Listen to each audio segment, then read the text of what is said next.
Okay, everyone, so this is my review of The Handmaid's Tale Season 4, Episode 8, Testimony. This is the second episode ever directed by Elisabeth Moss, and this is written by Kira Snyder. Kira Snyder wrote the second episode of this season, has wrote a couple in the past seasons.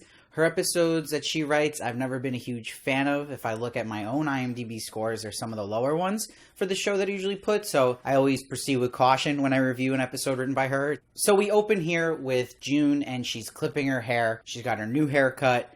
She is this new woman now in Canada. This is post-Gilead June we're seeing. And what's interesting about this episode, it's now kind of given us a light of where the show is going, but I've always been not a huge fan of the Canada storyline in the show, and each season it's usually the most boring. And it was going to always be interesting to have June come in, because is June, being this great character and the main character and the heart of this story, is she enough to make the Canada story interesting? Is it going to be that she brings up the Canada story, makes the show really exciting, or is the Canada story going to bring down her exciting story and her character? So we start to see kind of now maybe where we're going with this.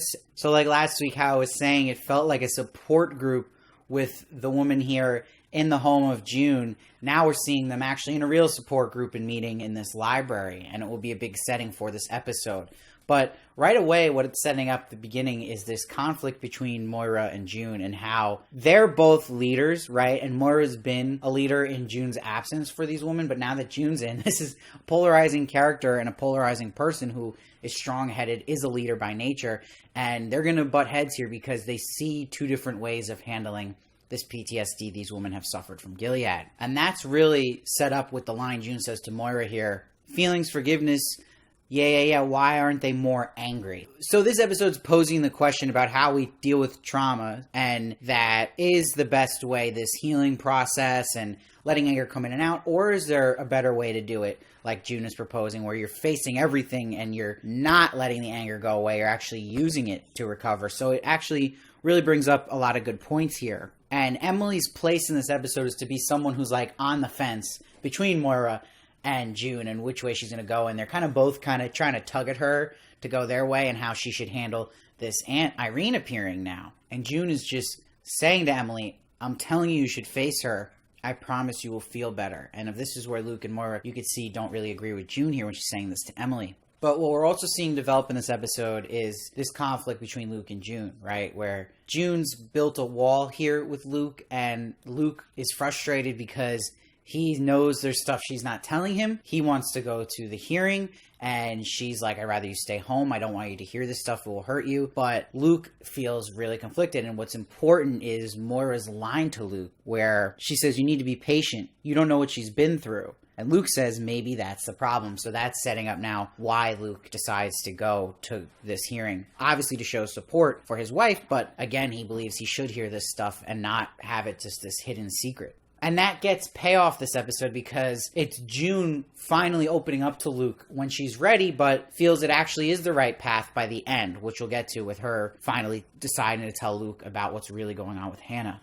I like we got a little humor in this episode where when Fred goes to see Serena before the hearing, she's reading to him Moira's statement on Fred about how he couldn't get it up. And then he reacts and says, and good evening to you. I thought that was actually really funny. But you see, Serena's giving Fred this pep talk, like, you need to start calling her June. You got to stop rolling your eyes. And he also gives Serena a pep talk, like, why don't you be there? And it looks better if we're a tight family here, that all family appearance matters. And we'll see this strategy by the Waterfords also get this payoff by the end of this episode, because we'll see they have this fan club they've developed, which we'll get into. Now, before we get into this big testimony scene, I want to first hit on the whole Lydia story throughout this episode, which I wasn't too crazy about. So first off, this Lydia scene to me was a little silly, where she tasers this handmaid for not cleaning the floor great. You know, Lydia's off her game right now, and I just thought it got silly when she turned around and tasered Aunt Ruth. I've said I've had some issues with how Elisabeth Moss directs some of her blocking, and I felt it here again. All of this just felt unnatural and weird to me. And another criticism I have, I'm not sold yet about Elisabeth Moss with how she's deciding to use a lot of her shot choices for her camera work. I think she's kind of right now glued to extreme close-ups and a lot of just regular close-ups. And you'll see that through this episode where I don't feel like there's enough imaginative shots planned here in a show like Handmaid's Tale, where usually with the cinematography in this show, you get that. You get a change of pace, you get a lot of visual imagery that's telling you something, but I feel like she's really, really stuck on close-ups here, and it's getting a little repetitive visually and can kind of lead to some visual boredom. And I will go into more of that too, because there's a specific scene I felt that really happening. But I'm also going back to what I said earlier in my reviews of this season, that I feel like Lawrence should have had his character wrapped up after the kids escaped, and maybe him leave or go to prison or whatever, or just move on from this character of Lawrence, because now to me he feels like sort of a plot bot, but also he's just there to get things to happen that need to happen in the plot. We've seen this happen throughout the season, whether it be that he's the one really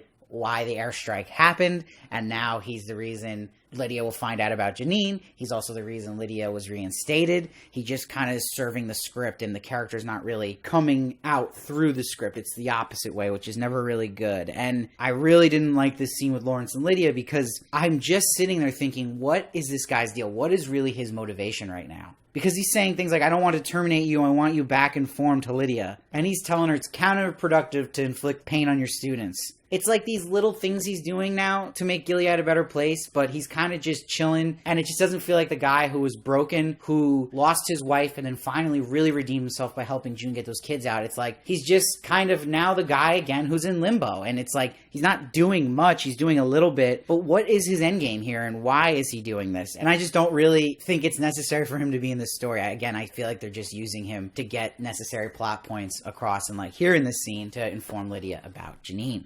And I don't really like the writing here where he's like, it must be killing you June 1 because she knew how to make people like her. People don't like you or me. And he's like, these reports must stop. But the whole June 1, this kind of sounds like writing you'd hear in like an Avengers movie, where I just don't like when our characters kind of talk like they're outside of the story here. I know that sounds crazy and doesn't really make a lot of sense, but it just felt off to me. This whole Lawrence Lydia story this season to me hasn't been so great. Now when we see Lydia with Janine, this scene was better to me, and you see she's basically in the same room that was held for June, and Lydia still being Lydia here, just saying Janine that Gilead saved you, they were there, you were going to starve, and she's blaming everything on June and that June left you. And all Janine's asking for here is, please God, do not make me a handmaid again. Don't put me into service, Lydia. So this is a chance for Lydia's character to have some redemption here for change, is to not do that to Janine again. And like June said, where she says to Lydia in this same cell, just kill me, Janine's like, I'd rather die than do that again.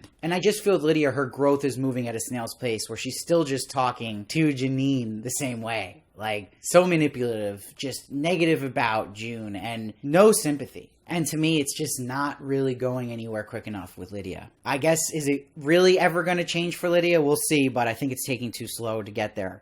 Okay, so let's go to this big scene with the testimony that everyone's kind of been waiting for, and I love the set design of this courtroom. I think the lighting's great. I like they did that classic Handmaid's Tale blue color palette that's very cool. You see this a lot when Serena's dressed in her wives' gear. But Luke showing up was huge, right? This is a big move by Luke. It is something June was actually happy to see. She's telling him she didn't want him to go, but at the end of the day, this is good for her, and I think she knows that, and she's happy about it. But her testimony starts about 15 minutes into this episode. Now, I love Elisabeth Moss decided to do this scene and her testimony in one take, because I think it would have been campy and silly if we do the classic courtroom stuff where people are interrupting and you're cutting between different reactions. They stayed on June, which I thought was perfect. I love the beautiful, hopeful sunlight that was coming down on June. This was the best scene to me, directed by Elisabeth Moss. I like that the camera, like I said, didn't cut it all. It was one shot, and that it was slowly moving in towards her. I also like the decision that she looks at the camera, and this happens about 6 minutes into this monologue, and she's like, I'm grateful to be speaking with you today, but mine is just one voice. This felt like she was talking to us, the audience, which goes back to where a lot of people miss, and I do too, a lot of the inner monologue June would have, which is more like the book and more like season 1. But, you know, this story is intimate. It's June talking to us here. She's technically talking to the judge, but she's talking to us. She's talking for all of us, and, you know, women whose voices haven't been heard. And that's, you know, at the end of the day, the point of this story. And it goes back to the heart of the story. I thought that really worked well. And I think this is one of the few shows that could pull this off, because I think in many other shows, this would have felt like a PSA and been like, why is this in a show? This feels odd, but it works really well here because, again, this show is based on being in June's head. She's telling the story to us. She's telling this tale to us. Now, why I think this episode is almost impossible to rate and is hard to review is because it felt like before that moment, which I really liked, that when June's giving her testimony, she's saying everything that's needed to be said, that what's happened to her. But then, like, if you look at it like a show and entertainment value, it feels boring. And I don't know how they could have avoided that. I don't think there was honestly a better way to do this. And that's why it's so hard to rate. I mean, because it feels, again, it just is like a recap, right? Like, you could play that clip from the beginning to about 21 minutes and you're getting the recap of The Handmaid's Tale. That is what she's saying. But, you know, if we're looking at entertainment value-wise, I don't know. I don't really have anything to say. It's just a lot of rehashing what happened. So, but again, I don't have a solution to, I don't know how else you could have done this. I mean, we want to see the testimony, right? This was something we've been waiting for. So it's really hard to judge that, honestly. And I don't even know how to, but feelings wise, watching it, you know, it's a little boring. I don't know how else to say it, but I think it's necessary, right? So again, it's really hard to rate. So what's interesting is Fred's attorney here. She's like, you had an affair with a married man, correct? Isn't it true you chose to become a handmaid yourself? Just classic Gilead talk here, manipulation. And then you see even Fred makes this case where he's like, where else is the birth rate raising? And he's justifying what they've done, and that he's saying Gilead is the answer because this process works with the fertility crisis. And then he even says to June when she confronts him, like, hey, you didn't even mention I let you see your daughter. So this is classic Fred Waterford manipulation and how they're trying to look like the victims here. But June does a smart thing by not fully engaging them. And she's like, I'm done. She knows these traps they do. They want her to respond. And, you know, and she basically decides, like, for her to talk about this again, it would be in a trial. So what we really see happen here is June takes initiative and brings Aunt Irene to this next meeting to see Emily. She wants Emily to confront her. Really, June, though, at this point is doing most of the confronting and yelling at Aunt Irene. But, you know, we learned that, you know, she was the snitch, Aunt Irene. She was the reason at the end of the day that Emily lost that lover who was a Martha and she was hanged. And then was the reason that she was mutilated. And I like this goes back to season 1 story with Emily. It's been kind of sitting on hold for a while, so I'm happy we're getting payoff with that. This is the story I think actually worked the best in this episode, was the Emily story. And June has some good lines to the aunt here, like, you people can't hide behind God every time it serves you, which is so true about Gilead. And we see this a lot in real life with people who are religious obsessed. But Emily's like, there's nothing you can do to make me feel better when this aunt is pleading for forgiveness. So what we will see is Moira in another scene with Emily really sees that, to her shock, that Emily, you know, kind of liked that June made this happen and that she does want to see this aunt again. But Moira has this good idea of making this aunt a witness and that she'd be a great person to testify against Gilead. And I like the line that Emily's like, yeah, moving forward. And it's they're teaming up to move forward, this great idea. But unfortunately, we see that this aunt hanged herself. I love this scene. Again, this is another good directed scene by Elisabeth Moss, and I like the setting of the snowy setting, and the music here really worked. It's a very conflicting emotion moment for Emily, and I think for us as the audience, and I think it felt that way and how they shot it. But see, now we go to this meeting where they're talking about what happened to Aunt Irene. This is the scene I was a little annoyed by the directing, because I was saying that it's cutting between everybody in these very overdone close-up shots and some off-center in Handmaid's Tale, but the whole scene is that. And then I didn't think it worked that, yeah, you had Emily out of focus to show her emotion in that scene, but cutting back and forth between people, you know, in complete focus, it was too much. It was a lot of, like, going back and forth in all these close-ups where it could have used some shots that were a little wider, and I don't know, I just felt like it was too repetitive. But you see June's like, why don't we let Emily tell us how she feels? Because everyone's kind of speaking up for her, and the big shock to Moira here is Emily's like, I feel amazing, I'm glad she's dead, and this can be a shock to the audience too. And she's like, I hope I had something to do with it. So June smiles at this. This is what she wanted to get out of Emily. And you see now the group is starting to speaking June's language here about, you know, wanting to rebel and fight here and the anger to come out. And this deters Moira. And where there's going to be a real rift between June and Moira is Moira's trying to wrap the meeting, and June's like, no, I'm going to stay. If anyone wants to stay, let's keep going. And you could tell there's tension there now between the two of them, and it's setting this up. Because again, it's these two philosophies and beliefs that Moira and June differ on about how to handle PTSD in these type of situations. It's a question the show is posing, and it's for you, the audience, to decide whose side you're kind of seeing on. So I like that it poses question and it makes it uncomfortable, because these conversations are always uncomfortable. This is for the audience, you to really feel and decide for yourself who you agree with, what you think is the right way. And I like that the show's dealing with difficult questions like this. But we see that Emily is on this June side and that she sees the June way and she's feeling better from it. So it'll be interesting to see if Moira will go that route eventually or if June will go towards the Moira way. We'll see. But I'm thinking it's all going to lean towards the June stuff and wanting to fight, because that's kind of the direction the message this show is making and always has been. Okay, let's go back now to this story that's going on with Luke and June here. And you see back at home, Luke asks if June wants to talk about anything to do with Hannah, because this is what's really driving him nuts. Like, he wants to know something she's not telling me about my daughter. How can we fix this? Because remember, she was mad that he had told Mark about Hannah, that information she gave about at the lake house. But June's like, no, I don't want to talk about that. So this is the frustration Luke's feeling. You do feel for Luke here, because again, he feels like he's on the outs and he's trying to connect with her and help her. But we see June's just horny. She wants to get on with Luke, and he's like, talk to me, because he's like, you just want to keep having sex, but you're not really letting me what's going on in that head. And that's the difficulty of any relationship, especially with dealing stuff like this. And I think this episode dealt with that well. And we do get a payoff, like I said here, with that, because at the end of the episode, June comes around now to give Luke the truth about what's really going on with Hannah and what happened in that last meeting. She is really opened her mind to this now and letting Luke in, because he's been trying to, and she saw that with him coming to court now, and that maybe this is the better way, and that's how they're going to kind of even work together as a couple still, is him having to know about this stuff. This is part of being in a serious relationship, right? So that's where the episode ends, but the other scene I want to talk about is wrapping up with the Waterford story here, is that Serena says to Fred, did you believe what you said yesterday? And this is classic Serena falling for Fred again. We've seen this happen multiple times in this show, but she likes the Fred that's talking about this healthy baby and the good work Gilead's done and that they're beautiful daughters here. She's like awed by this. This is the side of Fred she loves. And you see when they go outside, she grabs his hand. And yes, this is to save face with family, but you see how much Fred likes it. And for the family appearance, and Serena is also kind of doing it because she's falling for Fred again. And man, you see these signs here, these crazy supporters that have come out now. Praise be Serena Joy, free the Waterfords. Like, oh God, who are these sick people? But this is exactly what we don't want the Waterfords to have. This is justification for them. You see the smirk in Serena's eyes, the happiness in Fred's eyes, for them to keep kind of going with what they're doing and not change. Now, I sound like I kind of really like this episode and hearing myself talk about it, but at the end of the day, my feelings about watching this episode, it's the hardest episode ever to rate of The Handmaid's Tale for me, but I'm rating it as a TV show, and for me, I'm giving this one a 7.6.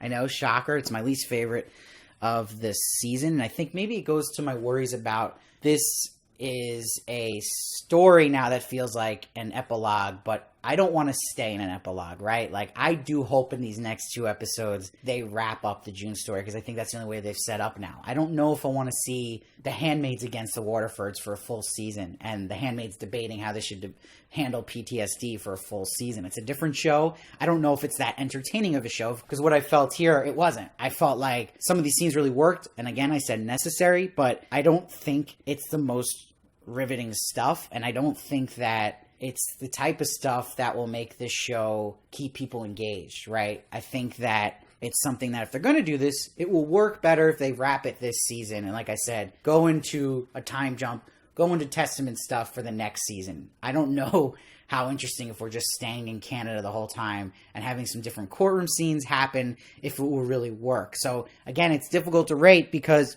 I think all these scenes are valid. I think most of them are well done. Like I said, I have some criticism of the directing of Elisabeth Moss here. And like I said, I'm not crazy about Kira Snyder's writing in this show in the past, and that continues here. But I'm just saying how I felt watching it. And I can't really put my thumb on it. Okay, but this is how I felt. And I think that it makes me a little worried. It makes me worried where the show is going, and that there's some more interesting stuff to delve into. I'm not crazy about this screen time Lawrence is getting, and I think, again, he's a plot bot now, and he's just serving the plot for him to get things that need to be said and to get other people's stories going, and that I think the whole Lydia redemption thing's taking too slow, and I think her writing's been problematic since her disappointing flashback episode last season, and they need to kind of get on with it here. And it's like with Lydia, it's like with the Waterfords, it's one step forward, but then two steps back, and that continues on. So I hope it just doesn't drag out with them as the villains, because I felt like this season we were going towards them wrapping this up, but it seems like this episode, we're still setting them up to keep doing what they always do. So that feels frustrating and doesn't feel like it's moving the plot forward for those characters. But we'll see. I mean, these last two episodes could be amazing, and it could be something where it wraps up where June gets her end win on the Waterfords, and Lydia does actually do a big change here with how she treats Janine. We'll see. I hope so. But in this episode, on its own mark, I just think it was pretty bland. And that comes from the visual directing of it, but also I don't know how I felt about this testimony scene, because again, it was like a 6-minute monologue of her just recapping the Handmaid's Tale, the show. But then at the same time, you're like, oh no, but it makes sense. How else again would you have that scene? So let me see. Did you guys think it was a perfect way to do it? How maybe you would have done it differently if you didn't like it, or maybe you did like it and you thought it was perfect. So I'm really interested to hear everyone's thoughts on this episode, because I think it will be a polarizing one for sure. Let me know down below in the comments what you thought of the episode. And if you really like what I do here, I really appreciate if you could just subscribe. That helps me in so many ways. But if you want to even go to the next level, if you can become a member, you'll get some perks. There's 3 tiers. There's $2 a month, $3 a month, and $5 a month. You get exclusive live streams I do where we hang out. We'll talk any shows, movies, any questions you want to ask me. That's once a month. It's really fun, but it will help me to live my dream of doing this full time one day and make more videos for you guys. I also do celebrity interviews, so you're going to want to check those out as well. I review other shows and movies as well. Please follow me at Steve Varley Show on Twitter and Instagram for more of me, and I'll see you next time.